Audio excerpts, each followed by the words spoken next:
Donc, je m'appelle Émilie Gobeau, je suis architecte et chercheur au sein de l'équipe de recherche architecture et climat, qui donc fait partie de la faculté d'architecture, d'ingénierie architecturale et d'urbanisme de l'UCL.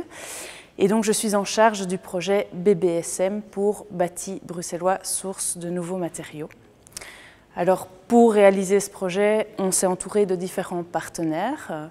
Il y a Rotor, il y a la VUB avec l'équipe de recherche Transform et Lab, et le CSTC. Et puis autour de ça gravitent différents partenaires supports, un peu comme un parrainage.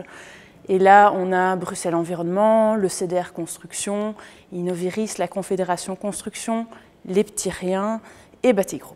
Le projet BBSM vise en premier lieu à identifier les possibilités de gestion optimale et efficiente des flux de matière liés au secteur de la construction et dans une perspective d'économie circulaire au sein de la région bruxelloise. Et donc on a subdivisé le projet en plusieurs work packages, évidemment, pour pouvoir répondre aux différents enjeux qui se présentaient, puisque pour appliquer une économie plus circulaire dans le secteur de la construction, il faut tout d'abord connaître ces flux dont on parle, quels sont-ils, quelle nature, quelle quantité, et donc d'abord étudier le parc bâti en tant que tel, savoir de quoi il est composé, et identifier quel est l'impact de la rénovation du parc bâti sur la consommation de flux et la production de déchets. Et puis il y a une seconde étape qui vise, dans cette production de déchets, à voir quelles sont les possibilités de création de flux circulaires au sein de la région. En tant que porteur de projet, on a, je dirais, deux casquettes principales. Il y a la casquette du chercheur, évidemment, et il y a la casquette de l'administratif.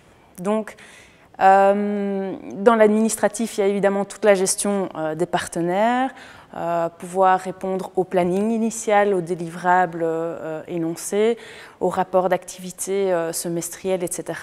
Pouvoir rendre également référence sur tous les indicateurs et les avancées du projet. Il y a aussi une petite obligation de communication, évidemment. Là, on est sollicité par le FEDER via différents événements organisés par le FEDER, où nous organisons également des événements, des workshops, des séminaires. Et puis il y a la casquette du chercheur, et là, bon, évidemment, en tant que chercheur au sein de l'UCL, on est aussi en charge de plusieurs work packages, et voilà, donc là c'est vraiment le travail de contenu.